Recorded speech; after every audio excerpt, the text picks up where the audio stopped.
I see you here. I wanted to talk about guilt today and how useless of an emotion it is. Okay, so this is a good one. So,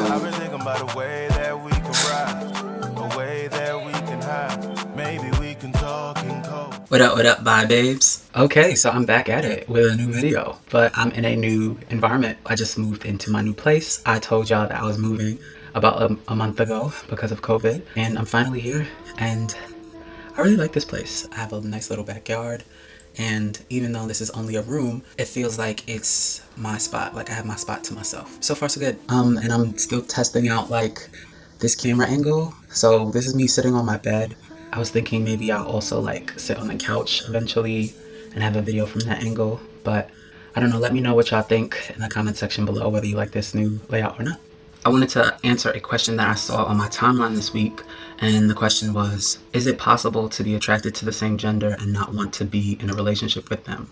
So, like I said on Twitter, I like the idea of people having this conversation. I like that more people are acknowledging that they are in fact attracted to the same gender and a different gender than their own. And I like that people are curious about this and unpacking it for themselves. And like personally, like, well, what do I like? What do I want? But at the same time, I feel like it would be naive for me to ignore the ways patriarchy plays a part on to who we decide to date, who we decide to engage.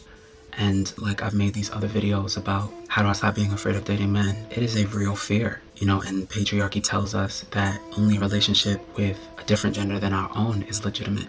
And a relationship between two men or between two women just couldn't work. Who's going to be the man? Who's going to be the woman? Who's going to be the this? Who's going to be that? And it's like, no. No, a relationship is between two people, and even if your relationship is with a person of a different gender, so if you're a man and you're with a woman, it doesn't have to follow those guidelines. Maybe that's the expectation, but it doesn't have to. And if it doesn't, that doesn't make the relationship illegitimate. And the same is true if you are a man and you're dating a man, or you're a woman and you're dating a woman. Both of you can decide together who prefers to be more dominant, for lack of a better word. Y'all know I hate that word. Or, you know, you can make decisions together and you can figure out together what you want and what you need. And, you know, I know that things like comfort level and insecurity and experience and also opportunity can influence why you wouldn't pursue a relationship with a person of the same gender. But maybe you would sleep with them, or maybe you just fantasize about them. And I also want to recognize that some of that may also be some internalized biphobia and internalized homophobia, and specifically for women and people assumed to be women, compulsory heterosexuality. You know, this idea that in order to be a woman, you need to be partnered with a man, and that's just the default, that a relationship with a man is just the end-all be-all. And from a very early age, we condition women and girls and people we assume are girls and women to desire a relationship, to desire a marriage with a man. That might be some stuff that you might want to unpack a little bit. Can you do the work to see a relationship with somebody of the same gender as legitimate? Can you do the work to build that relationship with tenderness and fun and commitment and care and responsibility and intimacy? And can you do the work to navigate the judgments that may come? Can you do the work to not care so much about what people think about you and your relationship and what it means about who you are? But at the end of the day, just because you're attracted to more than one gender does not mean that you need to engage more than one gender. It's up to you. You know, it's your life, it's your choice. You can do whatever you want. And I do think that a lot more people would just have more peace if they just acknowledge to themselves, like, like I am attracted to more than one gender. I am. And maybe I want to work through some of this internal stuff, but I still don't want to date a particular gender. And that's okay too. It's up to you. So I did want to share something of kind of personal.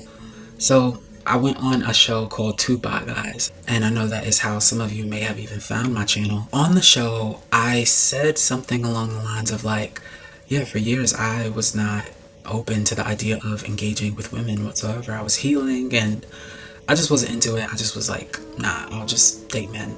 Even though I'm attracted to women and men, I'll date men, right? And toward the end of the show, I kind of alluded to how I felt kind of guilty about the fact that I would be open to engaging with women sexually. And so I kind of wanted to unpack a little bit of that.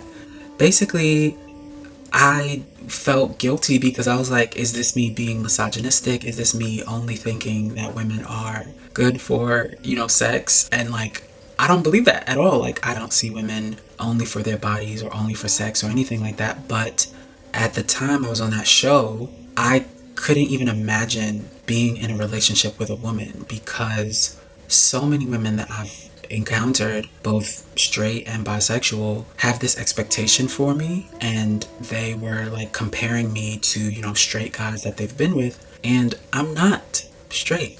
And I am feminine, and I say this all the time, but I am, and I like what I like, and I like being able to express myself, and I'm who I am. It was hard for me to imagine a woman who was legitimately like on my wavelength where it could work.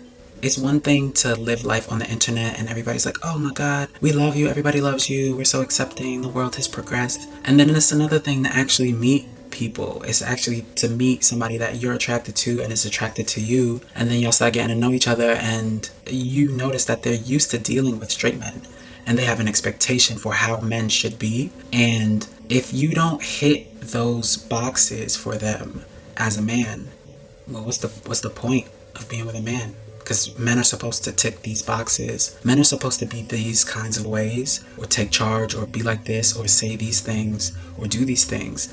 And if you don't, then I'm not really interested. So I just kind of wanted to unpack some of that a little bit. Like, currently, do I still feel that way? A little bit, a little bit. I'm very curious about engaging women sexually still. And relationship wise, I'm hesitant, but I'm open. But I'm very hesitant.